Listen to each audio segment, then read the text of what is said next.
ప్రపంచ రక్త క్యాన్సర్ దినోత్సవాన్ని పురస్కరించుకుని రాజమండ్రి మంజిరాలో నిర్వహించిన అవగాహన సదస్సులో వైద్య రంగంలో సాధించిన అసాధారణ ప్రగతిని Hyderabad hi-tech city Yashoda hospitals senior haematologist BMT specialist doctor Ganesh Jai Shetwar వెల్లడించారు.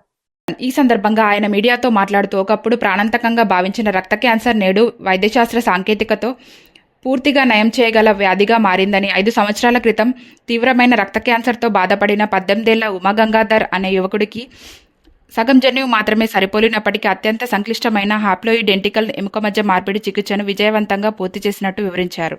నేడు ఆ యువకుడు పూర్తి ఆరోగ్యంతో వ్యాధిరహితంగా సాధారణ జీవితాన్ని గడుపుతుండడం వైద్య విభాగం సాధించిన గొప్ప విజయమని పేర్కొన్నారు. ప్రాథమిక దశలోనే వ్యాధిని గుర్తించి నిపుణులైన వైద్యుల పర్యవేక్షణలో చికిత్స పొందితే క్యాన్సర్ తర్వాత కూడా సుదీర్ఘమైన నిర్భయమైన జీవితాన్ని గడపవచ్చని ఈ సదస్సు స్పష్టం చేసింది. ఈ కార్యక్రమంలో Yashoda hospital senior DGM Vinod, Andhra Pradesh market team leader SV Ramakrishna, V Sai Kiran తదితరులు పాల్గొన్నారు. 20 సంవత్సరాలు నాకు ట్రాన్స్ప్లాంట్ అయ్యి 5 సంవత్సరాలు అయింది. 1 సంవత్సరం వరకు మెడిసిన్స్ వాడాను, 6 వరకు డ్రగ్స్ ట్యాబ్లెట్స్ వాడాను. ఇప్పుడు నేను చాలా హెల్తీగా ఉంటున్నాను. కాలేజ్ కూడా రెగ్యులర్గా వెళ్తున్నాను. ఏమైనా మందులు వాడుతున్నావు? 1 ఇయర్ వాడాను సార్, తర్వాత ఏం వాడలేదు. మోషన్స్ అయింది సార్, బాగా చాలా ఇబ్బంది పడ్డాడు. ఎందుకంటే వాడు కొంచెం షాయిస్, దానికోసం నేను చెప్తున్నాను. చూడండి, బోన్ మ్యారో ట్రాన్స్ప్లాంట్ అంటే పునర్జన్మం. అది అలాగే వస్తుందా? కాదు. ఎందుకు అంటే బోన్ మ్యారో ట్రాన్స్ప్లాంట్లో దూషితమైన బోన్ మ్యారో నష్టం చేయాలంటే చాలా పవర్ఫుల్ కీమోథెరపీ, రేడియోథెరపీ వాడతాం. రక్త కణాలు 0 అయిపోతాయి. ఎర్ర రక్త కణాలు, తెల్ల రక్త కణాలు, ప్లేట్లెట్ 0 అవుతాయి. ఒక భూమిలో బీజం పెడితే 1 రోజులో పంట వస్తుందా? రాదు. అదేవిధంగా డోనర్ స్టెమ్ సెల్స్ పేషెంట్ బాడీలో ఎక్కిస్తే 1 రోజులో రక్త సంస్థ ఉత్పత్తి అవుతుందా? కాదు. అది ఉత్పత్తి అవడానికి 2 నుంచి 3 వారాలు టైం పడుతుంది. ఆ సమయంలో పేషెంట్ ఇమ్యూనిటీ 0 ఉన్నప్పుడు, రోజు blood platelet white blood cell ఎక్కించే అవసరం ఉన్నప్పుడు పేషెంట్ని ఒక స్పెషల్ ఐసీయూలో పెడతాం.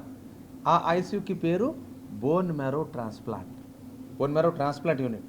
సో అక్కడ చాలా అత్యాధునికమైన చికిత్స ద్వారా పేషెంట్ని అన్ని కాంప్లికేషన్స్, ఇన్ఫెక్షన్ నుంచి కాపాడుతూ, రోజుకి బ్లడ్ ఎక్కిస్తూ, డోనర్ స్టెమ్ సెల్ నుంచి కొత్త బ్లడ్ సిస్టమ్ ఉత్పత్తి అయ్యే వరకు ఉంచుతాం. సో దాదాపు పేషెంట్ నెల దాకా హాస్పిటల్లో ఉంటారు.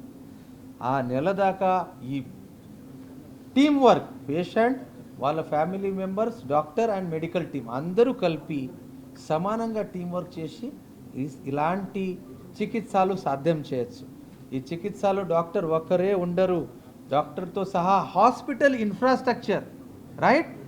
మీరు హాస్పిటల్ ఇన్ఫ్రాస్ట్రక్చర్ చాలా ఇంపార్టెంట్. 0 కణాలు ఉన్నప్పుడు, హాస్పిటల్ క్లీన్ లేనప్పుడు ఇన్ఫెక్షన్తో కూడా ప్రాణానికి ప్రమాదం కదా.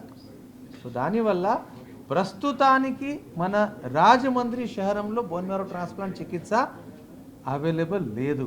కానీ 5 years డౌన్ ద లైన్ మనం నెక్స్ట్ సారి మాట్లాడేటప్పుడు ఇక్కడ కూడా bone marrow transplant unit start అయ్యే అవకాశం ఉంది. మన జనాలకి కూడా అన్ని ఫెసిలిటీస్.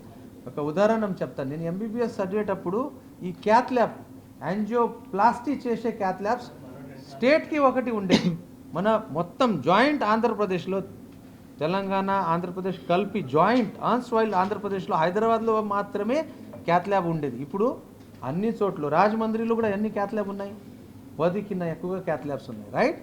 అదేవిధంగా బోన్ మ్యారో ట్రాన్స్ప్లాంట్ చాలా అడ్వాన్స్ చికిత్స, చాలా దానికి ఇన్ఫ్రాస్ట్రక్చర్ ఉండాలి. ప్రస్తుతానికి లేదు, ఇక్కడ కూడా రావచ్చు 5-10 సంవత్సరాలు.